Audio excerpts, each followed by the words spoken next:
Are live here from George H.W. Bush Stadium for what should be a fun one. It's a second leg of three between the Yale Bulldogs and the UAlbany Great Danes. It's ESPN Plus presenting NCAA College Baseball. Glad for you to join us. He's my broadcast partner, Chris Bello. I'm Chris Kostic.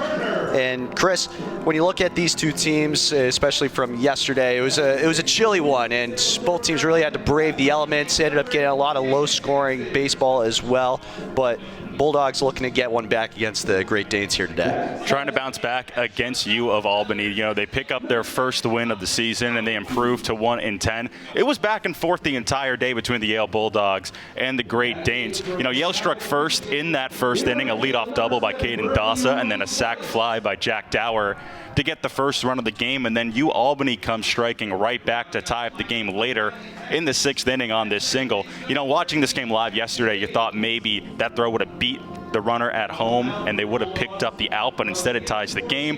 Then they go ahead with a sac fly later.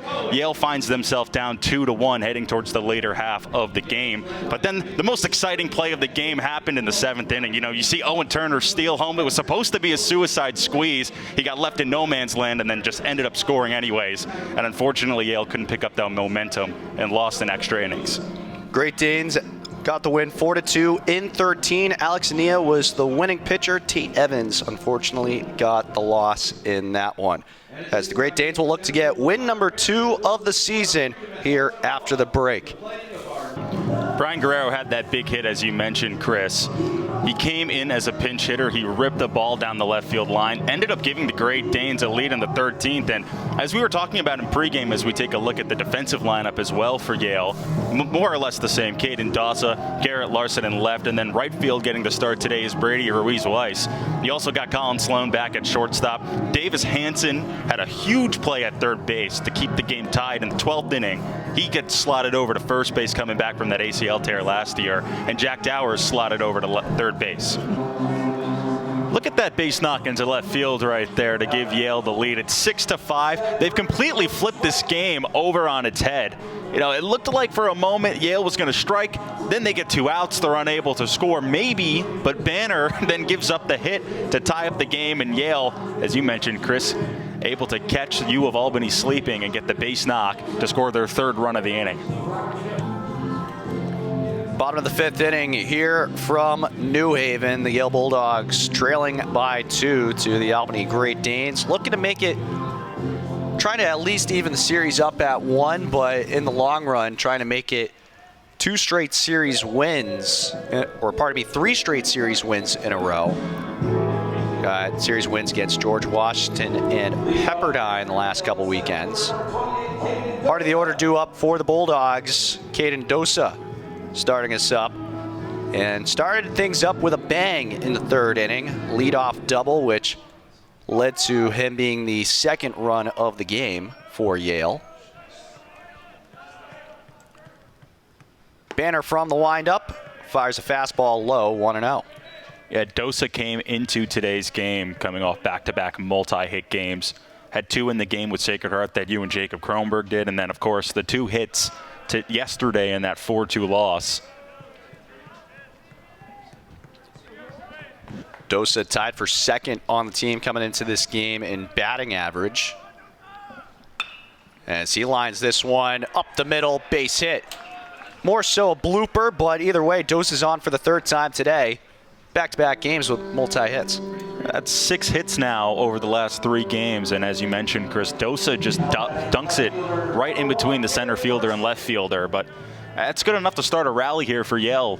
And, you know, we don't want to spoil all the fun. You got to watch the game tomorrow with Jack Oman most likely pitching the bump game on Sunday.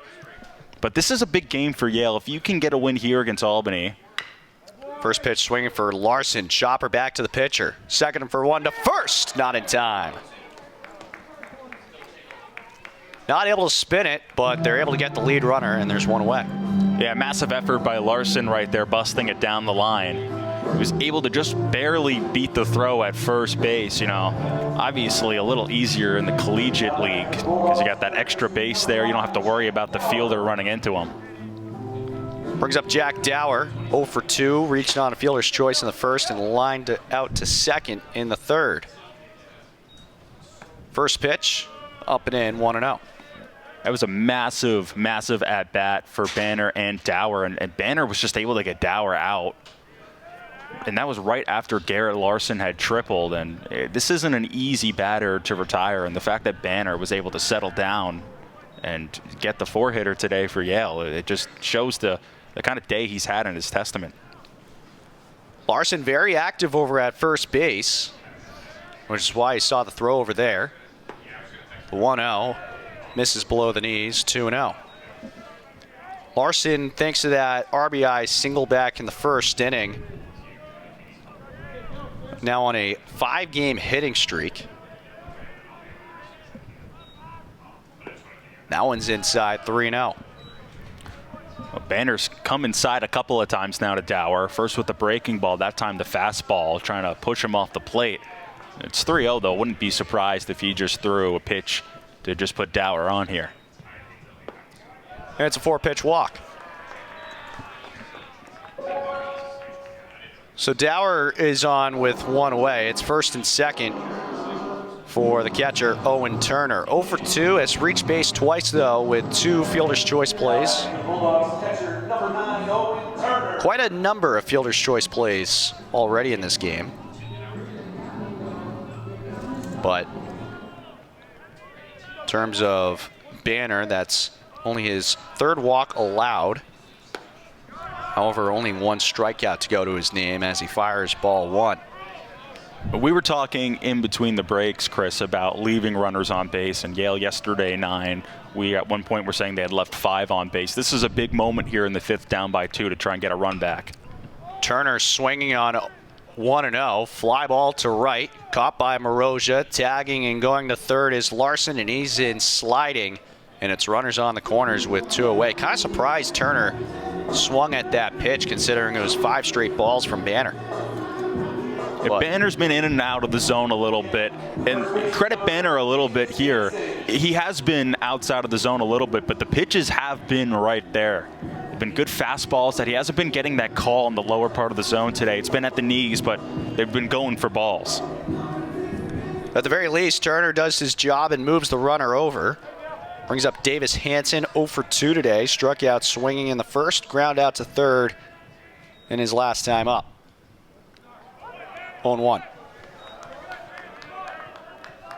You know, this is a Yale team that was so successful last year without Hanson. If they can unlock their captain and get him back to that power bat threat that he was in 2024, this team will just evolve. Popped up in foul territory, and Mariano not able to come up with it for the 2nd time today as the wind once again becoming a factor. I keep going back to that American flag in right field, and you can see how strong the wind is. It's at a 90-degree angle, and it's just pushing it so hard that you can see why all those infielders on first and third, and even the catchers today so far, have been struggling trying to find the ball in the air and track it down. Hanson trying to cut the lead to 1. Here's the 0-2. This one gets away from McAllister. Heading home is Larson, and it's a 1-run game. And the tying run now in scoring position. That was an awkward pitch right there for Banner. It looks like he lost his footing throwing towards home plate. You see him kind of yank his body right there. Just yanked it and threw the ball past the catcher, and it gave Yale a 1-run back as it's 4-3 now. Banner from the stretch, the 1-2. Hanson, fly ball into left field. Maggio tracking to his left, and he makes the catch to retire the side. Yale gets 1 back, but they leave 1 stranded in scoring position. 4-3 your score, heading to the 6th.